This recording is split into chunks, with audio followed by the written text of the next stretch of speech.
सुंदर वन में रंगीला चीड़ा और उसकी पत्नी चीनू और बूढ़ी अम्मा टूनी तीनों साथ रहते थे। रंगीला और चीनू टूनी के साथ बिल्कुल भी अच्छा बर्ताव नहीं करते थे। एक दिन रंगीला सुबह जंगल में दाना चुगने जाता है। टूनी को बहुत भूख लगती है। वो चीनू को आवाज़ लगाकर बोलती है, चीनू बेटा, कुछ खाने को बना दो, बहुत भूख लग रही है। दोपहर भी हो गई, मुझे दवाई लेनी है। खाने को भी मैं ही बना कर दूँ? अब आपके हाथ पैर काम नहीं करते हैं? दिन भर परेशान करती रहती हो, कभी वो लाओ कभी वो खिलाओ, दिमाग खराब कर दिया है। कुछ तो काम कर लिया करो। बेटा, मुझसे काम नहीं होता, वरना मैं तुम्हें परेशान नहीं करती। मैं खुद ही सब कर लेती। हाँ, खाने को बोल दो तो पेट भर खा लोगी, और थोड़ा काम करने को बोल दो तो मेरे यहाँ दर्द हो रहा है, मेरे वहाँ दर्द हो रहा है, कभी नाक बह रही है, कभी कुछ, 1000 नखरे करने लगती हो। इतना बोलकर चीनू रसोई में जाकर अपने थोड़े चावल बनाकर अपने कमरे में आ जाती है और चावल खाते खाते फ़ोन चलाने लगती है। तभी टीनू अम्मा रोते रोते भूखी प्यासी ही अपने कमरे में जाकर सो जाती है। शाम को रंगीला दाने लेकर रसोई में रखकर सो जाता है। टूनी बेचारी भूखी प्यासी सोई रहती है। इससे कोई कुछ पूछने नहीं आता। दूसरे दिन टूनी अम्मा की तबीयत बहुत खराब हो जाती है।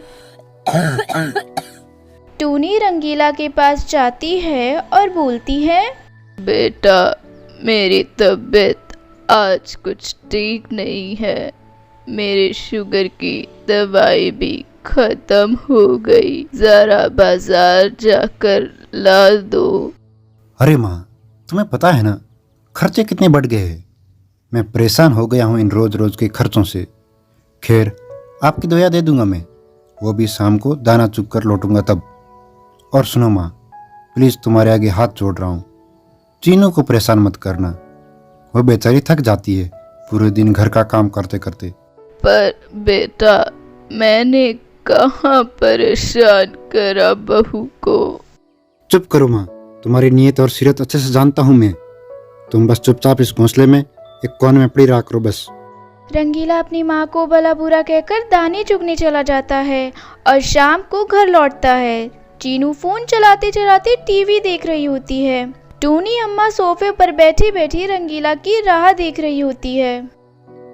रंगीला जैसे ही अंदर आता है, टूनी उसके लिए पानी लेकर आती है और बोलती है, ले बेटा, पानी पी ले, थक गया होगा। हाँ, पी लो रंगीला, पी लो। तुम्हारी माँ को ही तो तुम्हारी बस फिक्र है, मैं तो तुम्हारे बारे में सोचती ही नहीं हूँ। ऐसा नहीं है बहू, तुम टीवी देख रही थी इसलिए मैंने पानी दे दिया। आखिर मेरा बेटा है।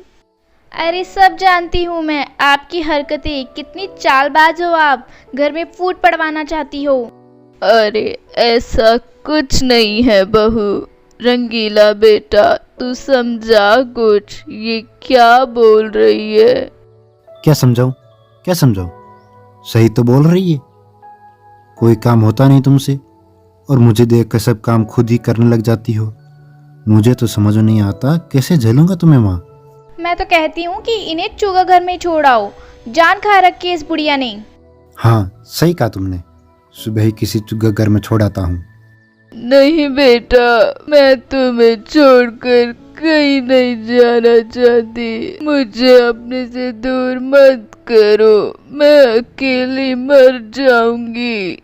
तुम्हें जाना ही पड़ेगा माँ, तुम इस घर में रहने के लायक नहीं हो। तुम्हें इज्जत की रोटी हजम नहीं होती माँ, और ना तुम हमें ठीक से रोटी खाने देती हो। रंगीला की बात सुनकर टूनी अम्मा रोते रोते बोलती है, बेटा, तू मुझे मेरे ही घर से निकालना चाहता है। ये घर मैंने मेरी मेहनत से बनाया है और यादों से सजाया है। मेरी जान बसती है इस घर में, मुझे मत निकाल बेटा। तो हम इस घर को छोड़ देंगे बस, यही चाहती हो ना आप? नहीं, तू ऐसा मत बोल, मैं ही चली जाऊंगी, सुबह होते ही तू यहीं रहे। रंगीला और चीनू टूनी अम्मा की बात सुनकर खुशी खुशी अपने कमरे में चले आते हैं। इधर अम्मा रात भर रोती रहती है। दूसरे दिन रंगीला टूनी अम्मा को अपने कमरे से बाहर बुलाता है। चल माँ चल, तुझे छोड़ आता हूँ चुगा घर में। नहीं बेटा, तू कहाँ परेशान होगा, मैं खुद ही चली जाऊंगी। टूनी खुद ही जंगल से बाहर एक गांव में चुग्गा घर में चली जाती है।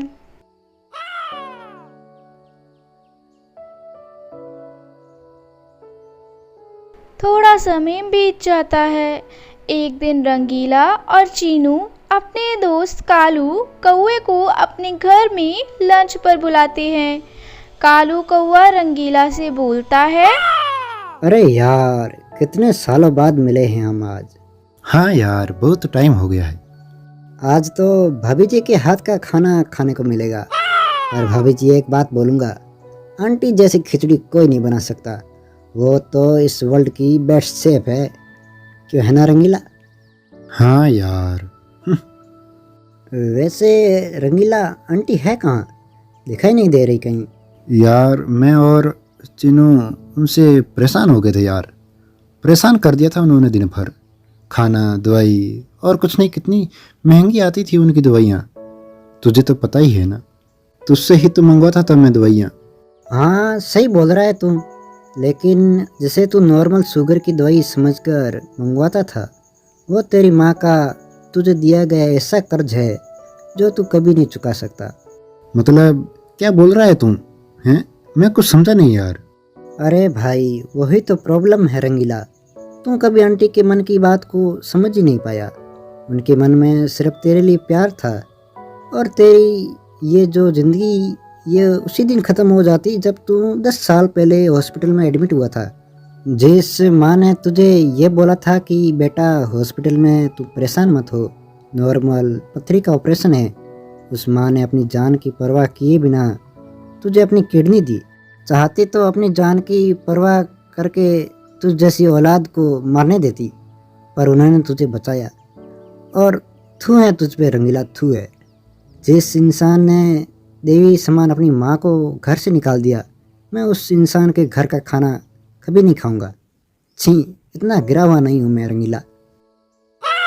कालू कौवा वहां से उठकर चला जाता है, जिसकी बातें सुनकर रंगीला की आंखों से आंसू बहने लगते हैं।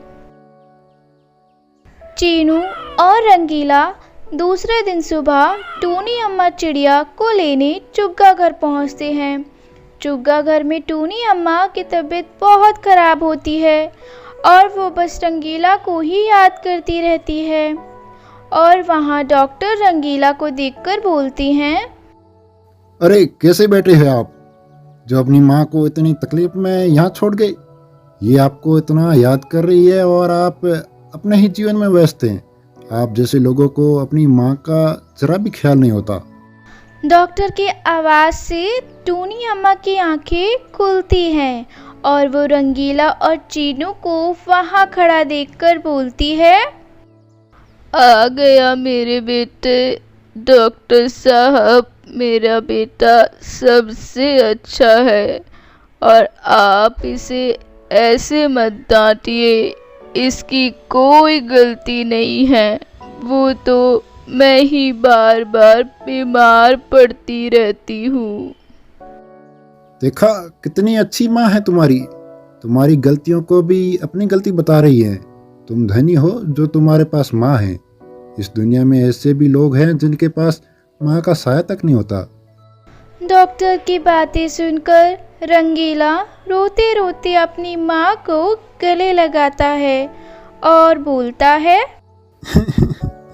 माँ मुझे माफ कर दो माँ, मैं तेरे कर्ज को कैसे उतारूँ माँ। मैंने तुझसे बहुत बुरा बर्ताव किया माँ। माँ जी, मैंने आपको बहुत परेशान किया, मुझे माफ कर दीजिए। अरे बच्चों, माँ कभी अपने बच्चों से नाराज होती है? मैं तो बस हमेशा तुम्हें खुश देखना चाहती हूँ और तुम्हारे पास रहना चाहती हूँ। रंगीला और चीनू माँ को अपने घर ले जाते हैं और उसका बहुत ध्यान रखते हैं और उससे बहुत अच्छा बर्ताव करते हैं। तीनों अब बहुत खुश रहते हैं। आप तो हमारी टाइम अच्छी लगे तो लाइक और सब्सक्राइब जरूर करना।